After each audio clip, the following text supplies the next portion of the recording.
Ya'juj dan Ma'juj adalah dua nama suku dari turunan Adam, sama dengan kita manusia.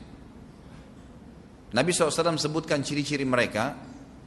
Mata mereka sobekannya kecil sehingga mata mereka kelihatan seperti sipit, tapi bola matanya besar. Mereka memiliki rambut yang keriting dan mereka memiliki poster yang umumnya seperti poster manusia. Hanya saja mereka ini memang menjadi fitnah, tanda-tanda hari kiamat. Mereka tidak berbaur dengan manusia yang lain. Salah seorang di antara mereka tahu kalau dia akan mati kalau sudah memiliki anak 1000. Tidak ada pengikutnya dari manusia biasa. Pada saat saya pelajari tentang Ya'juj Ma'juj ini tingkat 3 kuliah, kurang lebih waktu itu tahun 96, 97. Dosen saya membuka kitabnya membahas masalahnya. Saya sempat tanya sendiri, saya bilang, Syekh, jumlahnya Ya'juj Ma'juj itu berapa banyak? Dia bilang tidak terhitung jumlahnya. Karena ada hadis yang berbunyi mereka akan mendatangi sebuah sungai, kalau tidak salah namanya Sungai Tibria. Sungai itu sekarang ada, besar. Bayangkan sungai ya, airnya banyak mengalir. Kata Nabi SAW, mereka akan mampir dan minum di situ.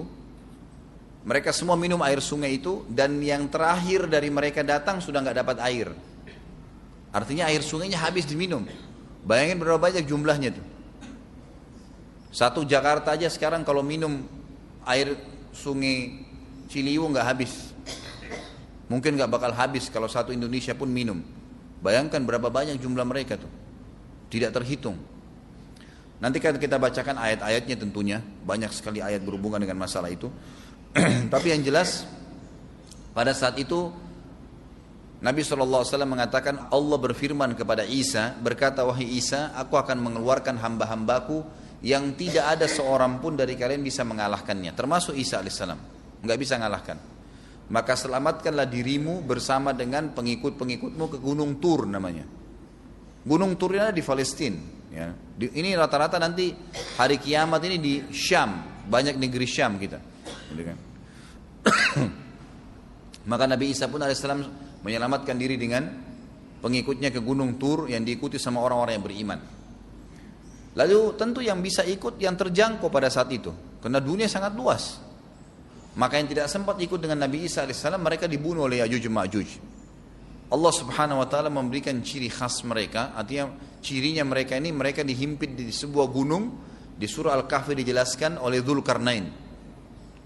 Dzulkarnain khilaf antara ahli sejarah mengatakan dia nabi atau dia orang saleh. Tapi Allahu alam, saya cenderung dengan pendapat yang mengatakan dia adalah seorang nabi.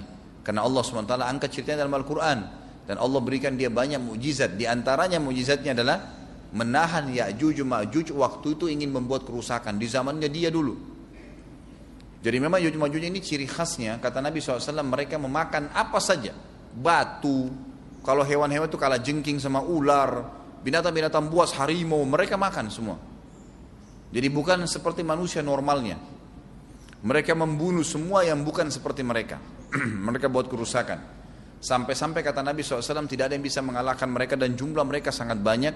Salah seorang di antara mereka tahu dia akan mati kalau sudah punya 1000 anak. Dan tidak menikah dengan umumnya orang. 2 suku ini saja. Kata Nabi SAW dalam hadis Bukhari, kecelakaanlah bagi orang-orang yang ada di Jazirah Arab. Kemungkinan besar makna ini adalah tempat mereka dekat dengan Jazirah Arab. Sebagian ada satu syekh dari Mesir. Sekarang ada bukunya sama saya dan sudah terjemahan bahasa Indonesia, judulnya Ya'juj Ma'juj. Kalau Bapak Ibu mau beli bisa, ada judulnya Ya'juj Ma'juj, tapi saya lupa penerbitnya apa. Itu agak tebal, harganya mungkin sekitar 85.000 atau 100 ribuan lah maksimal. Itu khusus, dan beliau adakan penelitian, saya baca dan memang sangat konkret dan ilmiah.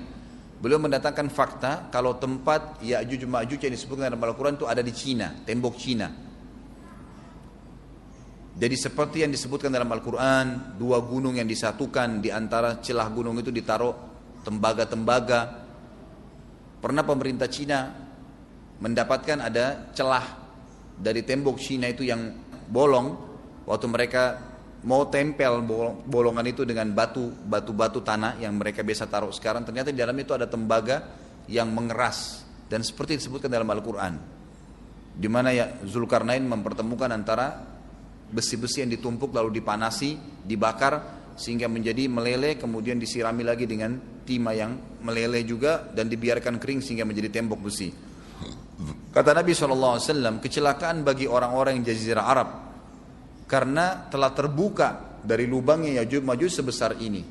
Udah kasih isyarat dengan jari ibu jari sama jari tengahnya. Artinya mereka sudah bisa melihat keluar.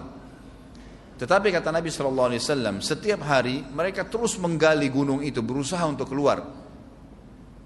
Pada saat mereka tiba di malam hari, mereka capek, mereka mengatakan besok kita lanjutin. Mereka bangun besok pagi, gunungnya kembali utuh lagi. Sampai nanti waktu di mana Allah izinkan mereka keluar. Pada saat mereka keluar, maka mereka akan mulai membuat kerusakan. Ada di halaman 82 ya. Al-Anbiya 96 sampai 97 ayatnya. Ingatlah hingga apabila dibukakan tembok Ya'juj Ma'juj, bolong, jebol, dan mereka turun dengan cepat dari gunung-gunung itu, dari seluruh tempat yang tinggi. Kita tahu itu jaraknya berapa ratus kilometer, bahkan mungkin ribuan kalau nggak salah ya. Semuanya itu akan dipenuhi Ya'juj Ma'juj, dan telah dekatlah, kalau sudah terjadi itu, kedatangan janji yang benar, maksudnya hari kebangkitan. Maka tiba-tiba terbelalaklah mata orang-orang kafir. Mereka berkata, aduhai celaka kami. Sesungguhnya kami dalam kelalaian tentang ini, bahkan kami adalah orang-orang yang zalim. Kenapa? Karena Ya'juj Ma'juj tidak lihat apakah kafir atau beriman. Mereka tidak butuh, bukan seperti Dajjal ya. Dajjal butuh jadi pengikutnya, oke, aman. Ini enggak. Siapa saja ditemuin dibunuh. Dia enggak pandang, enggak mau tanya kamu dari suku mana, kamu agama apa, tidak dipandang. Orang-orang muslim pada saat itu, orang-orang muslim pada saat itu yang ikut dengan Nabi Isa AS berhasil selamat. Walaupun pada saat itu di muka bumi umumnya orang sudah beriman. Yang dimaksud di sini orang-orang kafir adalah adanya orang-orang yang masuk Islam karena terpaksa, karena mereka tidak terlalu faham pada saat itu, lalu mereka menganggap remeh informasi dari Nabi Isa AS. Maka mereka terbelalak matanya karena dibunuh oleh Ya'juj Ma'juj. Kata Nabi SAW di dalam hadis sahih riwayat Imam Bukhari, bahwasanya Ya'juj Ma'juj akan membunuh siapapun yang mereka temui. Bahkan pada saat mereka sudah merasa menguasai bumi, mereka melepaskan anak-anak panah mereka ke langit. Lalu Allah menurunkan anak-anak panah mereka sebagai fitnah, dipenuhi dengan darah. Maka mereka berkata, kami telah membunuh semua yang ada di bumi dan semua yang ada di langit. Maka sebagai penutup dalam bahasan itu, kata Nabi SAW, Allah lalu mengizinkan Isa untuk berdoa kepada Allah agar memusnahkan mereka. Maka Isa AS pun akhirnya berdoa, meminta kepada Allah Subhanahu Wa Taala agar mereka semua dimusnahkan. Maka pada saat itu pun Allah Subhanahu Wa Taala menurunkan kepada mereka hama. Sebagian hadis menyebutkan serangga kecil seperti cacing, banyak sekali yang menimpa tubuh-tubuh mereka. Setiap orang satu. Dan itu membuat mereka mati. Membuat mereka mati. Dan mereka mati seketika semuanya. Jadi secara bersamaan semuanya meninggal. Allahu a'lam waktu itu berapa ratus juta jumlah orang Ya'juj Ma'juj pada saat itu, tapi semuanya akan mati. Dan seluruh muka bumi dipenuhi dengan jasad mereka. Setelah itu Nabi Isa AS pun berdoa kepada Allah Subhanahu Wa Taala agar menghilangkan jasad-jasad mereka yang baunya sudah luar biasa waktu saat itu disebutkan dalam hadis. Maka Allah Subhanahu Wa Taala mengabulkan dan mengutus dari arah barat burung-burung yang lehernya panjang dan pelatuk mulutnya besar, yang memegang setiap jasad Ya'juj diambil, diangkat, setiap orang satu burung. Bayangkan berapa banyak miliaran burung pada saat itu. Kita nggak tahu bagaimana, Allahu a'lam, tapi ini wahyu, penyampaian informasi yang pasti. Diambil, kemudian jasad-jasad mereka dilempar ke lautan. Lalu Allah SWT turunkan hujan.